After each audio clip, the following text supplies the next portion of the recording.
in your opinion, probably the number one issue being ignored by the mainstream media right now?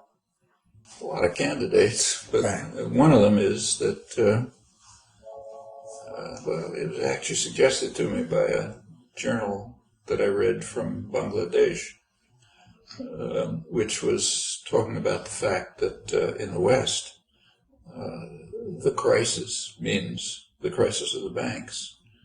But for most of the people in the world, the most important thing in the world is not bailing out banks. In fact, the UN just estimated that the number of people facing severe hunger is just past 1 billion. And the World Food Program announced that it's got to cut back its contributions by 20 to 25% because the rich donor countries aren't meeting their meager obligations to promises to provide aid, which is, and the death toll from this is mind-boggling. So in Southern Africa alone, just children in Southern Africa, the death toll from hunger and easily treatable disease is beyond the level of Rwanda. It's Rwanda killing every day, not for 100 days, but always. And that's a pretty severe crisis. And I happened to bring this up last week at a meeting. There was a meeting at the UN General Assembly on what's called the responsibility to protect. We have to protect people in trouble. So I brought this up as a good example of where you could meet your responsibility to protect. You claim you're upset about Rwanda, about the fact that it's Rwanda-style killing every day, just children, just Southern Africa, multiplied all over the world. Almost no reaction, including the South. Well, that's one example. Right. But it's illustrative of a lot more, of course. Right in our backyard, the professor, Henry Louis Gates, was arrested. What does that tell us about our media? The fact that it's really captured the headlines currently, and that the president has decided to jump in. Like the Bangladesh newspaper, yeah, you're right. That was a front page story, headlines every day. But there are other things related, and I suspect he would agree, that are a lot more important.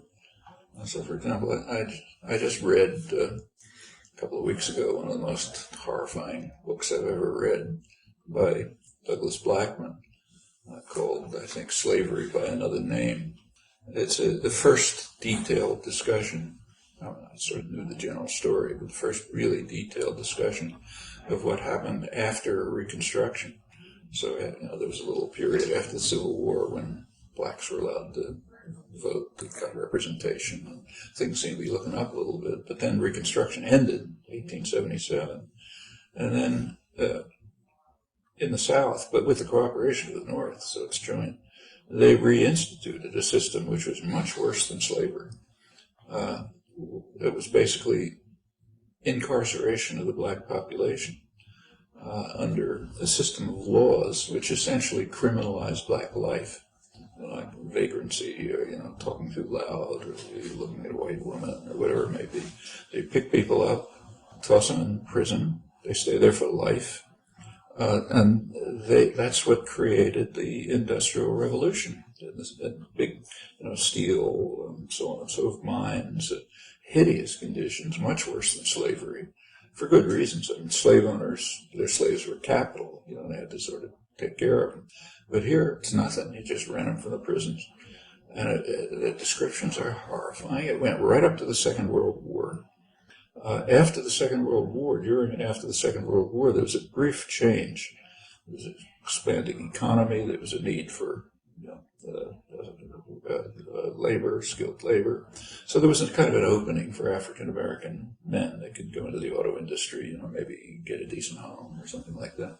The book doesn't go into this, but if you think about it, that period ended in the 1970s when the country moved towards a kind of financialization, deindustrialization, financialization. There's nothing left for what amounted to poor immigrants. Like, when my father was an immigrant in the early part of the 20th century, there was an expanding economy. He could work in a sweatshop and end up with his kid going to college. college and so on. That's now closed, and what's happening instead is that the blacks are being thrown into jail again. The incarceration rate, as I'm sure you know, has gone up from around 1980, just skyrocketed way beyond any other country, and having nothing to do with crime, crime rates. So if you look at the whole history, there's slavery, there's post-Reconstruction, worse than slavery, goes up to the Second World War, a little window, which was not beautiful, but at least it was something, and then back into slavery and prison labor and so on. Mm-hmm. That's the history of blacks in America for centuries. And so it is, it's unfortunate that a Harvard professor got arrested, but just compare the two cases. How much is there about this? And some of this book was by a Wall Street Journal reporter. It's not. But the whole picture and what it means is gone, and the picture is now different. It's the beer party today. There's a black president. It's all over. We've gotten to a post-racial society. Have we?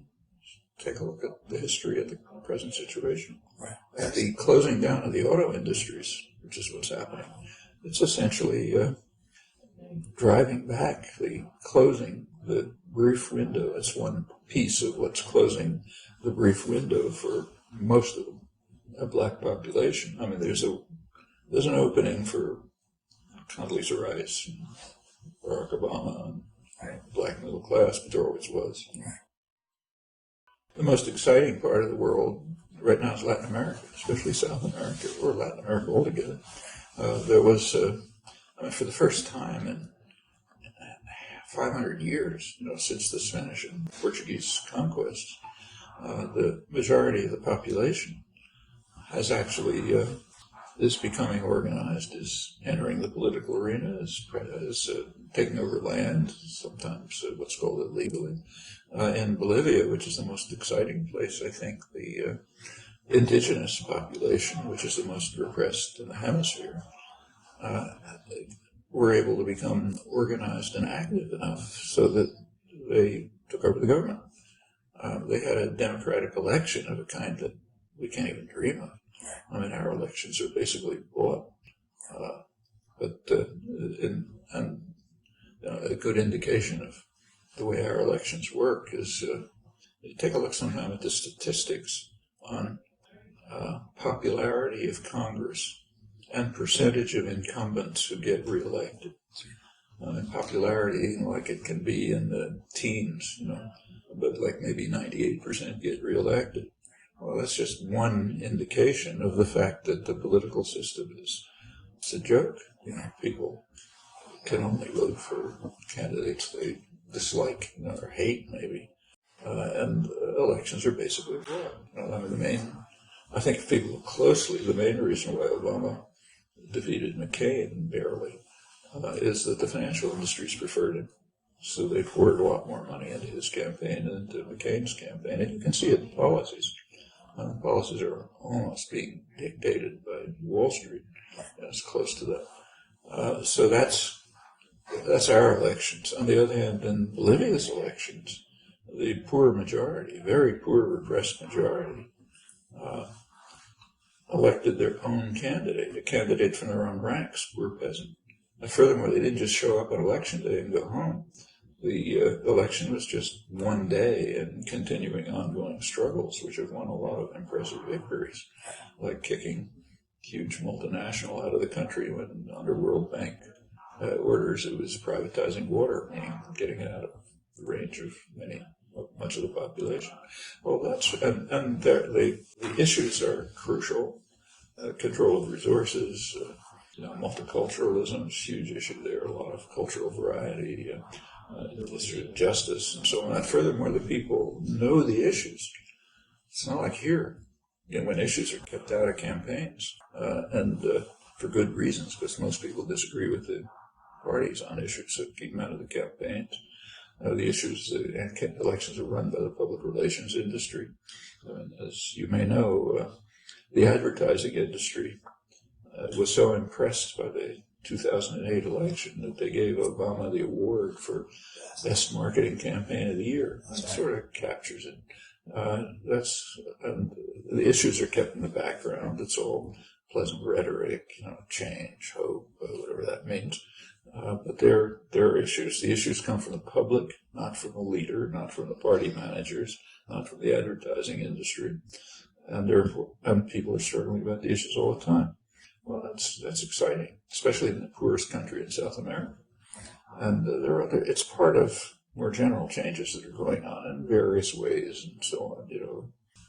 It's not perfection by any means, but a lot of good things are happening. And it's rather here's another story that isn't covered.